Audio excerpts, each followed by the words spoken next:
નમસ્કાર વિદ્યાર્થી મિત્રો, ધોરણ 12 સાયન્સના નવા લેક્ચરની અંદર આપનું સ્વાગત છે. આપણે સેમિકન્ડક્ટર ઇલેક્ટ્રોનિક્સનો અભ્યાસ કરતા હતા. એમાં છેલ્લો topic, class topic digital electronics. બહુ ઇઝી ટોપિક છે, પણ આની અંદરથી MCQ એ એક્ઝામ્પલ્સ આવવાની પૂરેપૂરી શક્યતા છે. મોસ્ટ ઇમ્પોર્ટન્ટ ટોપિક છે. કોઈ પણ સિગ્નલ બે પ્રકારના હોય. એક એનાલોગ સિગ્નલ હોય,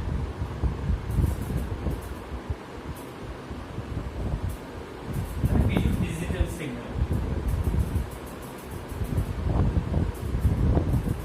પેલા તો એનાલોગ સિગ્નલ અને ડિજિટલ સિગ્નલ એટલે શું? કે એનાલોગ સિગ્નલ એટલે એવું સિગ્નલ કે જેનું મૂલ્ય, એનું વોલ્ટેજ કે પ્રવાહ સમય સાથે સતત બદલાતો જતો હોય, એનાલોગ સિગ્નલ કહેવાય. આવું હોઈ શકે, પણ જેનું મૂલ્ય સતત અને સતત સમય સાથે બદલાતું હોય એને એનાલોગ સિગ્નલ.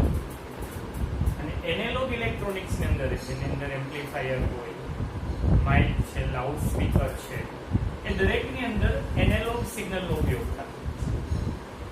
પરંતુ ડિજિટલ સિગ્નલ એટલે કે જે સિગ્નલને માત્ર બે જ મૂલ્યો,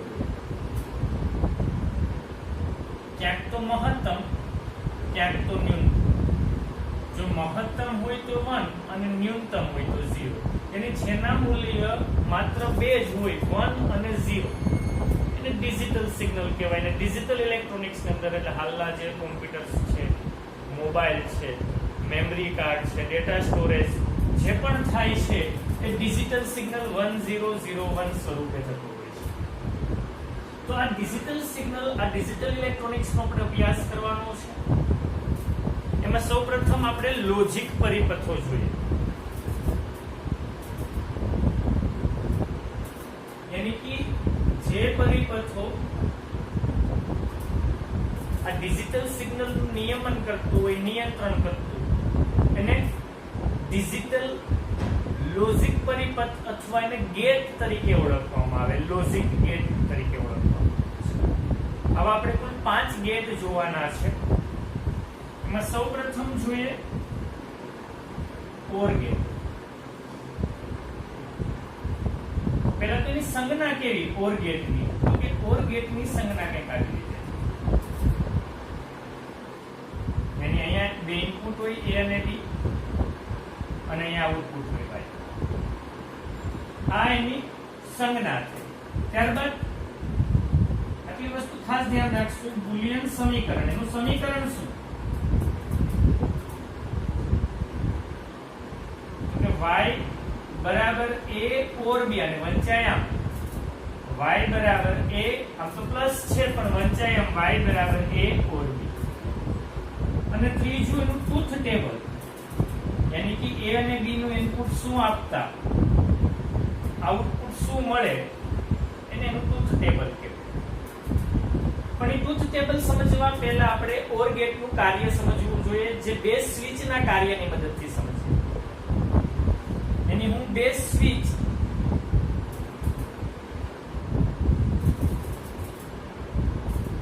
એ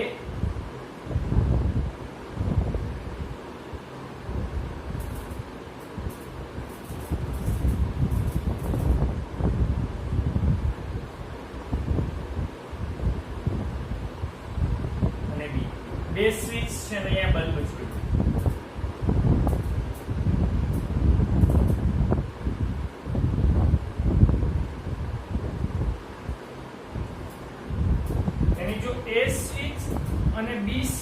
જોડાણ રાખતા બલ્બ શું છે, ઓન થાય કે ઓફ, એની મદદથી સમજીએ. તો સ્વિચ A ને ઓન કરું, બી સ્વિચ ઓફ રાખું, yani આને બંધ કરું અને ઓફ રાખું, તો બલ્બ ઓન થવાનો, કારણ કે અહીંથી વિદ્યુત પ્રવાહ પસાર થવાનો, yani બલ્બ ઓન થવાનો. yani હું ટ્રુથ ટેબલમાં કહું કે જો A ઇનપુટ છે એ 1 હોય, ઓન એટલે 1, જો B 0 હોય તો આઉટપુટ 1 મળશે. એ જ રીતે સપોઝ કે A સ્વિચ ને ઓફ કરી દઉં અને B ને ઓન કરું, વિદ્યુત પ્રવાહથી પસાર થવાનો, બલ્બ ઓન થવાનો. અને અહીંયા પણ OR ગેટ આવું જ કામ કરશે કે જો A 0 હોય, B B1 હોય તો એ આઉટપુટ 1 મળશે. ત્રીજું કે જો બંને સ્વિચ ઓફ રાખીએ તો વિદ્યુત પ્રવાહ પસાર નથી થવાનો, બલ્બ ઓફ રહેવાનો. યાની કે જો A પણ 0 B પણ 0 તો Y 0 થવાનું. અને જો A ઓન B ઓન બંને સ્વિચ ઓન રાખશો તો બલ્બ ઓન થવાનો. યાની કે જો A ઇનપુટ 1 B ઇનપુટ 1 તો આઉટપુટ 1 મળશે. તો આ રીતે OR ગેટ કાર્ય કરે છે. યાની કે OR ગેટ ની અંદર જો એક પણ ઇનપુટ 1 ચલો એક પણ ઇનપુટ 1 તો આઉટપુટ 1 મળશે. જ્યારે બધા જ ઇનપુટ 0 મળશે, જ્યારે બધા જ ઇનપુટ 0 આપવામાં આવે ત્યારે આઉટપુટ કેવું મળશે? 0. એની OR ગેટ ની અંદર તમારે સિમ્પલી યાદ રાખવાનું છે. નોટ ડાઉન કરવું તો કરી નાખજો.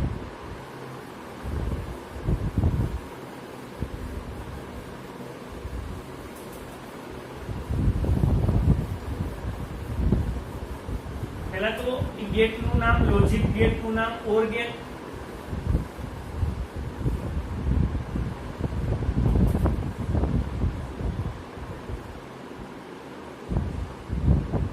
ત્યારબાદ એની સંજ્ઞા કંઈક આ રીતે, જરૂરી નથી બે જ ઇનપુટ હોય, બે થી વધારે ઇનપુટ હોઈ શકે. જો A અને B બે ઇનપુટ હોય આઉટપુટ Y. આ એની સંજ્ઞા. ત્યારબાદ એનું બુલિયન સમીકરણ y બરાબર શું થાય? A OR B અને વંચાય આ રીતે. એની ટ્રુથ ટેબલ A B અને આઉટપુટ Y. તો તમારે પહેલા બે 0 પછી બે 1 પછી 1 0 1 1 1 0 1 1. બે સ્વિચ ની તમે ચાર સ્થિતિ આવી રીતે જોડાણ કરી શકો. બે સ્વિચ હોય તો આમ યાદ રાખવાની સિમ્પલ ટ્રીક. 0 વત્તા 0 એટલે 0 થાય, 0 વત્તા 1 એટલે 1 થાય, 1 વત્તા 0 એટલે 1 થાય, 1 વત્તા 1 એટલે 1. તો આ કયો ગેટ થયો? OR gate. સપોઝ કે 3 ઇનપુટ હોય તો કેટલી શક્યતાઓ, સ્વિચ ને તમે 3 ઇનપુટ હોય તો કેટલી રીતે સ્વિચ જોડી શકો, અથવા કેટલી રીતે તમે ઇનપુટ આપી શકો? હંમેશા યાદ રાખવાનું 3 ઇનપુટ હોય તો 2 નો ઘન તમે 8 રીતે જોડાણ કરી શકો સ્વિચો. યાની કે તમે 8 રીતે જુદા જુદા ઇનપુટ આપી શકો. 4 હોય તો 2 ની 4 16. તો 8 કઈ કઈ? તો કે પહેલા તો આનું સંજ્ઞા થઈ, બુલિયન સમીકરણ શું થાય? y બરાબર A OR B OR C. 3 input છે A B અને C, આઉટપુટ છે Y. જ્યારે 3 ઇનપુટ હોય એટલે 8 શક્યતા. તો પહેલા 4 0 આ યાદ રાખશું, પછી 4 1, પછી 2 0 2 1 2 0 2 1, પછી 1 0 1 1 1 0 1 1 1 0 1 1. ઓકે, આમ તો એક પણ ઇનપુટ 1 હોય તો આઉટપુટ 1 હોય. OR ગેટ નું કામ આવું છે. તો અહીંયા બધા 0 તો 0, બાકી પછી 1 આવે તો આઉટપુટ 100. ઓકે, તો આ નોટ ડાઉન કરી નાખો.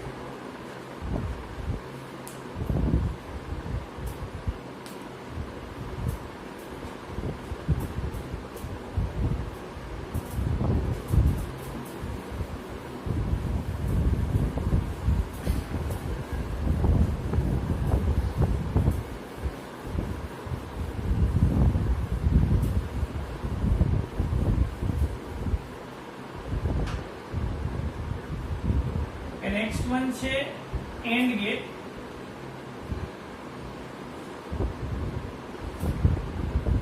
એન્ડ ગેટ ની સંજ્ઞા કંઈક આ રીતે એન્ડ ગેટ ની સંજ્ઞા થશે. અહીંયા બે ઇનપુટ હશે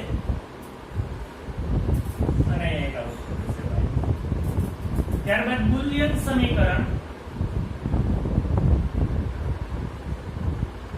એનું સમીકરણ y બરાબર A એન્ડ B અને 1 લખાય ડોટ સ્વરૂપે, પણ વંચાય y બરાબર A એન્ડ B. ત્યારબાદ એનું ટ્રુથ ટેબલ. બે ઇનપુટ છે A અને B, આઉટપુટ Y. બે ઇનપુટ હોય તો 2 નો વર્ગ એટલે કેટલી શક્યતા? 4. યાની બે સ્વિચોનું જોડાણથી સમજીએ. A સ્વિચ B સ્વિચ અને અહીંયા બલ્બ જોઈએ.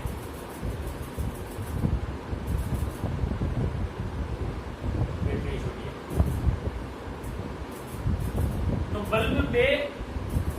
બે સ્વિચ અને બલ્બની સ્થિતિ જોઈએ તો જો એ સ્વિચ ને ઓફ રાખીએ, બી સ્વિચ ને ઓફ રાખીએ તો ડેફિનેટલી બલ્બ ઓફ રહેવાનો, પ્રવાહ પસાર જ નથી થવાનો. તો એ જ રીતે જો અહીંયા એ ને 0 રાખો, બી ને 0 રાખો, અહીંયા એ સ્વિચ ને ઓફ રાખો, બી ને ઓન કરો, બી ને ઓન કરો તો બલ્બ ડેફિનેટલી ઓફ રહેવાનો છે, કારણ કે વિદ્યુત પ્રવાહ એમાંથી પસાર નથી થવાનો. યાની કે એ ઇનપુટ 0 રાખવું, બી ઇનપુટ 1 રાખવું, આઉટપુટ શું થવાનું તો ઓફ છે એટલે 0 થવાનું. જો એ સ્વિચ ઓન કરું, બી ને ઓફ કરી દઉં, એ સ્વિચ ઓન કરું અને બી ને શું કરી દઉં, ઓફ કરી દઉં, તો પણ ડેફિનેટલી વિદ્યુત પ્રવાહ પસાર નથી થવાનો, બલ્બ ઓફ રહેવાનો છે. એની A1 રાખું, B0 રાખું તો પણ આઉટપુટ 0 મળવાનું. હા, જો બંને સ્વિચ ઓન રાખું, તો વિદ્યુત પ્રવાહ પસાર થવાનો, બલ્બ પ્રકાશિત થવાનો, બલ્બ ઓન થવાનો.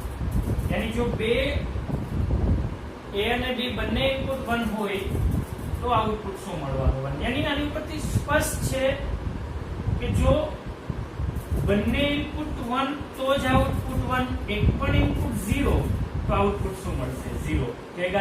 એકનું કાર્ય છે એન્ડ ગેટનું કાર્ય છે. yani આમ તો ડોટ ગુણાકાર જેવું જ થયું ને, જો ને 0 * 0 0 0 * 1 0 1 * 0 0 1 આ તો બે ઇનપુટ હતા, બે થી વધારે 3 ઇનપુટ હોય તો કેટલી શક્યતાઓ થાય? તો 2 નો ક્યુબ 8 શક્યતા થાય. એ 8 શક્યતા તમારે જોવાની છે, હોમવર્ક ની અંદર કરવાનું છે. તો પહેલા 4 0 4 1, પછી 2 0 2 1 2 0 2 1, પછી 0 1 0 1 0 1. અને હા, એમાં બધા ઇનપુટ 1 હશે તો જ આઉટપુટ 1 મળશે. એક પણ ઇનપુટ 0 હશે તો આઉટપુટ કેવું મળશે? એ કોનું કામ છે? હવે છે નોટ ગેટ.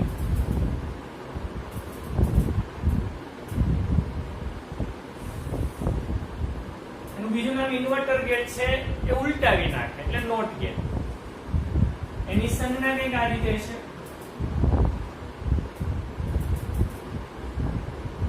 એને એક જ ઇનપુટ હોય, નોટ ગેટ ને એક જ ઇનપુટ હોય, અને એ પણ ઉલટાવી નાખે એટલે y બરાબર નોટ એ અને વંચાય નોટ એ. यानी कि बुलियन समीकरण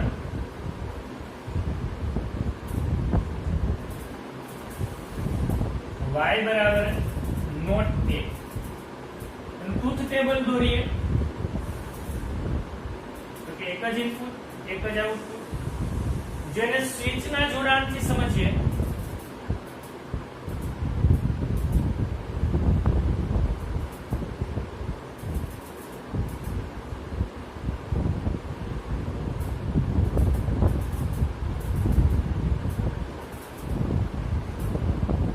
કે જો બલ્બ સ્વિચ એને ઓફ રાખીએ,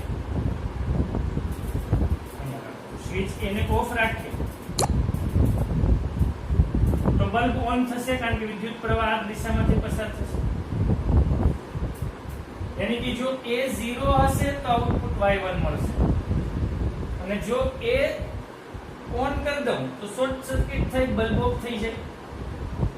यानी कि जो A1 રાખીશ તો આઉટપુટ શું મળશે? 0. यानी ઉલટાવી નાખશું, જો 0 આપશું તો આઉટપુટ 1 મળશે, અને જો 1 આપશું તો આઉટપુટ શું મળશે? તો આ કામ કોનું છે?